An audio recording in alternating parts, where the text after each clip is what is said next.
Our next speaker is Dr. Sangeeta Menon, Additional Professor, Department of Obstetrics and Gynecology, Government Medical College, Trivandrum, on the topic Preterm Labor Prevention Strategies. Over to you, ma'am. Good afternoon, senior members of the faculty, respected chairmen and chairwomen rather, all three of them who have been my bosses at some time in my career. I think that's an old one. I'm no longer in Trivandrum, I'm in Alleppey. I think every time I come for advances, I'm in a different place. I guess that's where the confusion arises. The topic that has been given to me is preterm labor. What kind of prevention strategies that are there for us today. And I must admit that it is a topic that is very interesting because quite a lot of changes have occurred and still at the end of it we don't know where we are heading. So this is some of our numbers in Alappuzha. We have quite a high preterm rate of 25%, which is opposed to the like the US statistics of 12%. When we analyze a category 10A, which is the Robson's group classification where you have spontaneous preterm births, they actually contribute about 20% to the overall cesarean section rates and form about 66% of the total preterms. That means something is going wrong and very many women are coming in spontaneous labor as opposed to women who are being induced for some medical reason or the other. And when we looked at the categorization of the preterms, fortunately very many of them are in the 35 to 36 plus 6 weeks category, about 52%, and a smaller number at 32 to 35 weeks, which are the early preterms, where really the neonatal outcomes are fairly good.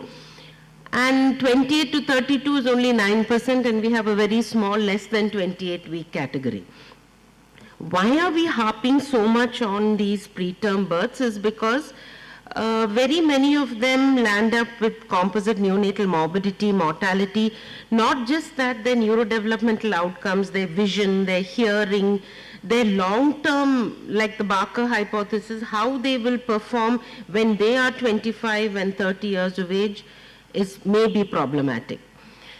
So when you look, there are so many scoring systems that exist for preterm labor. So do we really, it is quite cumbersome. So each disease you have in obstetric has a particular scoring system. Preeclampsia has it, psychiatric illness has it, preterm labor has it. It may be difficult to sit and look at each one and score. So is it okay if we look at some of those risk factors? So definitely young age women, who belong, even Asians, not just the black race. I heard Dr. Uma was saying in the morning that neonatal morbidity and infant mortality doubles when you are Asian. So the black race, Asian, malnutrition, BMI less than 19, all these are significant. So when you have a very young, very thin, asthenic looking girl, be on the lookout. Short interpregnancy periods, when it's less than 18 months, when she's a substance abuser, infections. See, we go and look at all the cervical lengths and the previous preterm labor, but we don't sit and do a simple urine culture every trimester. We must be screening for asymptomatic bacteriuria, and both genital and extragenital infections does contribute to preterm labors. Uterine anomalies, multiples, antepartum hemorrhage, all that goes without saying. Periodontal disease is also a contributor with a relative risk of about 2.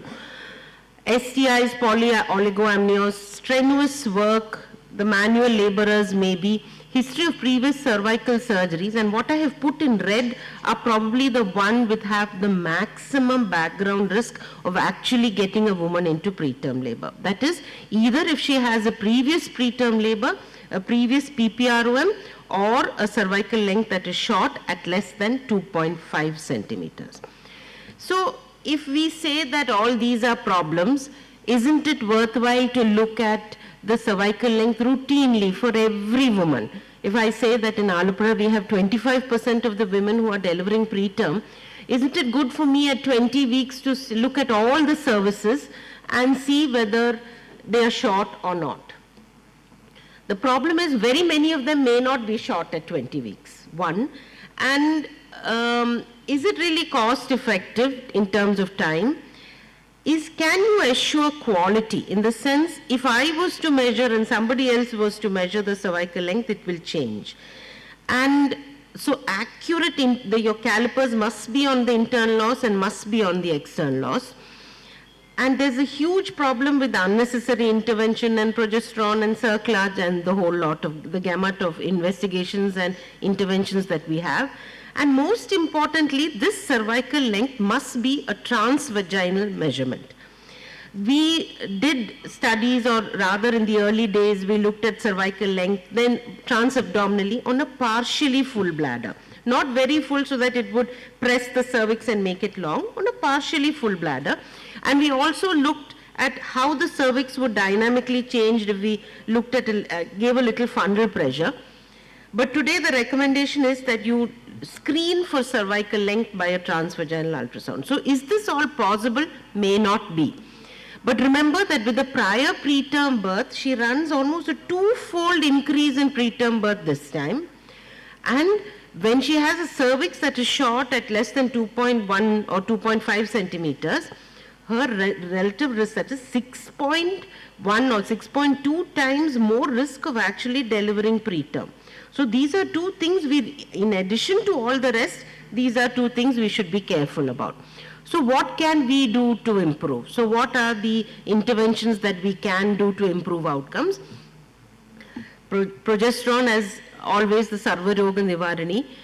Cerclage, in some situations, steroids, tocolytics, magnesium sulfate, the pessaries, then bed rest, which very many of us like to give, which is of no use at all. Fish oil, hydration, multivitamins, the last is totally out. So let's see some guidelines. So suppose there is a history of preterm birth. Previously she's had a preterm birth and she has now, you've been looking at the cervix and the cervix is short. You can offer either a cerclage or you could give her micronized vaginal progesterone at 200 micrograms from 24 to 34 weeks, but not both. You give her either one, provided she has both preterm labor history and a short cervix. Now, which is better? We don't really know because there are no RCTs that looked at some women who have progesterone and some women who have cerclages. But meta-analysis really shows that both of them are quite good. But very important to realize, which is not a preventive, rather it is a contributory strategy. If you are going to put cerclages for multiples just because they are multiples and not because they have any other thing wrong with them, that may actually be associated with a two-fold increase in preterm births. So please don't touch your multiples with cerclages unless they are indicated. There is also a controversy whether the 2.5 centimeter cervical length that you see for a singleton can actually be applied to a multiple. Again, there is no consensus made on that. There is still argument on whether it should be made 1.5 or not. So why are we now today talking about micronized progesterone, and why aren't we talking about 17-hydroxyprogesterone, which is our injectable Proluton? So in 2023, as I'm sure all of us would have had so many WhatsApp messages sent to us saying that Proluton is bad and the US FDA has withdrawn it. They call it by the name of Makena. And then there were also many people said it is associated with the cleft lips and cleft palate and neurodevelopmental problem. But FDA came out very strongly and said the decision to take it off the markets is not based on anything else, but basically because it does not have any proven benefit. So there are no safety concerns where 17-hydroxyprogesterone caproate is concerned. And this decision to take it off the market was endorsed very wholeheartedly by the Society for Maternal Fetal Medicine in the US as well. So today in the US you can't get it. It has to be compounded in order to have 17-hydroxyprogesterone. It's not available. So as usual, the guidelines will change and therefore there is no 17-hydroxyprogesterone. 2023 American College says that vaginal progesterone has really not been shown to have any effect in women who have a previous history, but they have a normal cervix. So without a short cervix, with only one of those criteria, vaginal progesterone doesn't have any role at all. That's what the American College says. And if you have such a patient who has got a previous history and who has a fairly long cervix, all that you need to do is to look at that woman serially. That is, keep doing ultrasounds. They say 1 to 4 weeks, maybe about 2 to 4 weekly, by an endovaginal ultrasound. You start at 16 weeks, and if the cervix becomes a little shorter, it has a tendency to shorten, then you either put in your stitch or you start her on progesterone, but not otherwise. But the British think otherwise. In 2022, and supported by the 2019 NICE, they are quite all right with giving progesterone with either a prior history or a short cervix. But there is a very clear-cut recommendation that if she's had a previous PPROM, or if she's had cervical trauma and the cervix is short, she would do much better with the cerclage, which is for obvious reasons. When the cervix is short, it's better to tie it up rather than, when I say short, really short, rather than go ahead with progesterone. So if you were to put in a stitch, what kind of a stitch would you put in? If the cervix is fairly long, the prophylactic McDonald's that we're all happy with, without dissecting anything, may suffice. I see Piley sir looking at me skeptically, and I know he puts in the Shirodkar. I have not done a Shirodkar as yet in pregnancy, but Shirodkar offers a much better anatomical placement, definitely, because you're pushing the bladder up, you're getting the intern loss, and will probably benefit those who have had a failed McDonald's. If you've had a previous one and you've had a failed McDonald, definitely a Shirodkar this time. A very short cervix is probably and is definitely best tackled with an abdominal cerclage and preferably a laparoscopic cerclage. Rescue cerclages, as per guidelines, are a last resort and has been, in most literature, says it's a procedure of no proven benefit. We have all put them in and we buy 1 week, 2 weeks. If you get 3 weeks, you're very lucky. And following up these cerclages with post-stitch lengths and repeat cerclages are really of not any value at all. So you'll all probably understand that we have women who come to the labor room and the PG will say this is threatened preterm labor, and she walks out and comes back at 40 weeks plus 3 days to deliver.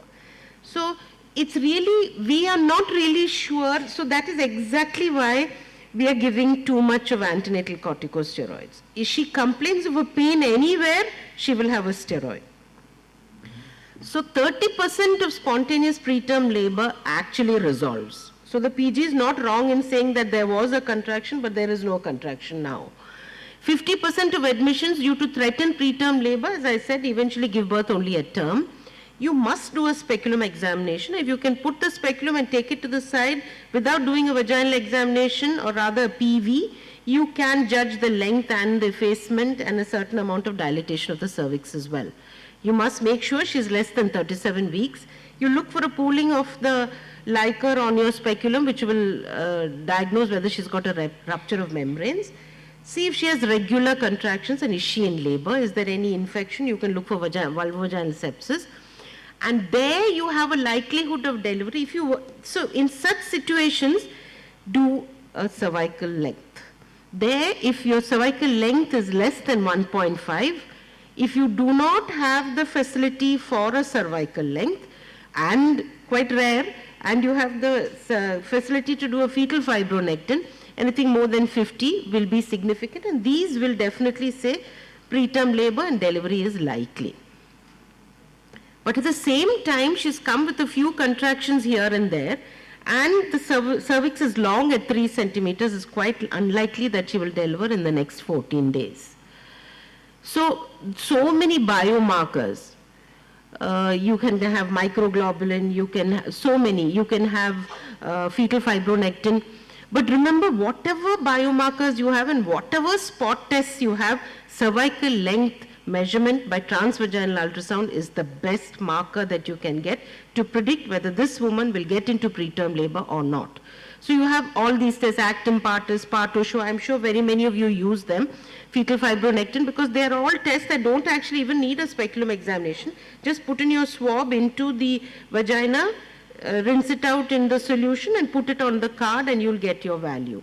But remember, none of these have become standard of care. So I can't really say, do a fetal fibronectin and then there you have your answer. No.